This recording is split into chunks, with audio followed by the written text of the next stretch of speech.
This is the download from Sounds Profitable, your daily source for the essential news in the business of podcasting. I'm Gavin Gaddis.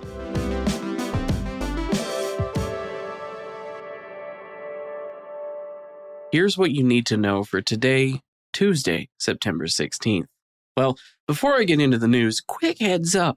Next week, I'm taking a vacation to an undisclosed location. That means things will be slightly different on the download.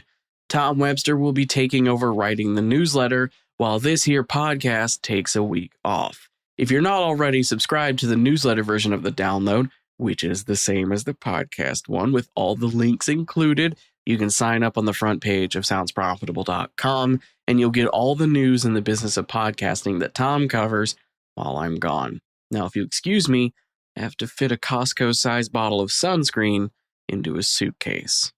Oh, but before that, let's get into the news. Amazon is dialing up its DSP in pact with SiriusXM. This morning, SiriusXM and Amazon DSP, demand-side platform, by the way, announced a new deal that brings over 160 million listeners from SiriusXM's Pandora and SoundCloud to the DSP, making them the largest audio partner in the Amazon DSP. I've said DSP a lot this article, and it's not going to stop. SiriusXM podcast inventory is also slated to be added to the DSP.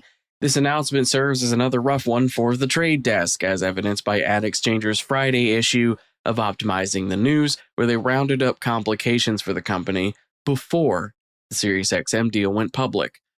Now, with the new deal, Amazon DSP is another notch in the belt of a company performing well across the board for advertising, including CTV, Connect TV, audio influencers, streaming, gaming, retail, and even physical out-of-home. See the box advertising Dexter Resurrection that my cat food arrived in last week. The trade desk's position as the de facto DSP is no longer as rock solid as it used to be. Next up, ad fraud hasn't gone away. It's getting more widespread with AI.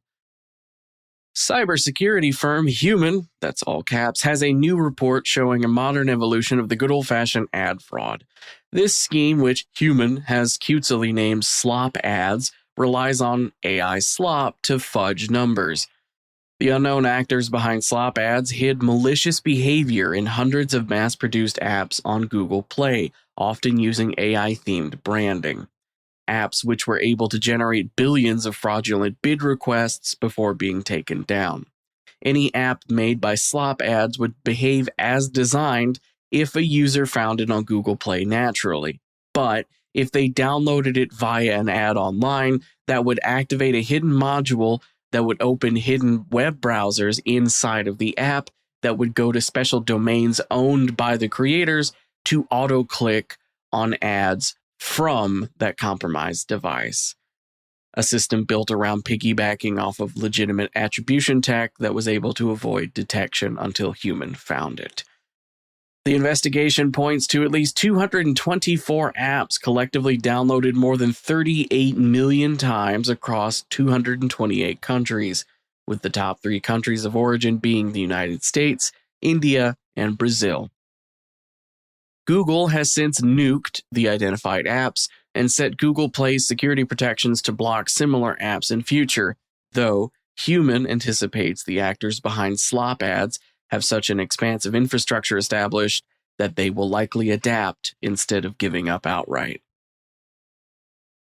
And for the final top story, premium media must do better job of differentiating itself from social platforms.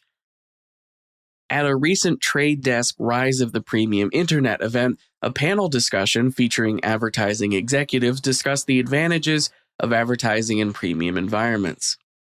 Channel 4, famously, uploads full episodes of its popular series to YouTube directly. Shout out to my fellow Taskmaster Series 20 fans. But stress brands must work with Channel 4 directly, not buy through YouTube and target Channel 4 videos. As Sky Director of Digital Advertising Pippa Scaife notes, premium media, be it premium content uploaded to YouTube or TV networks in general, has to figure out how to communicate to brands effectively their ability to work at scale, deliver performance, and still shine as premium content in that environment.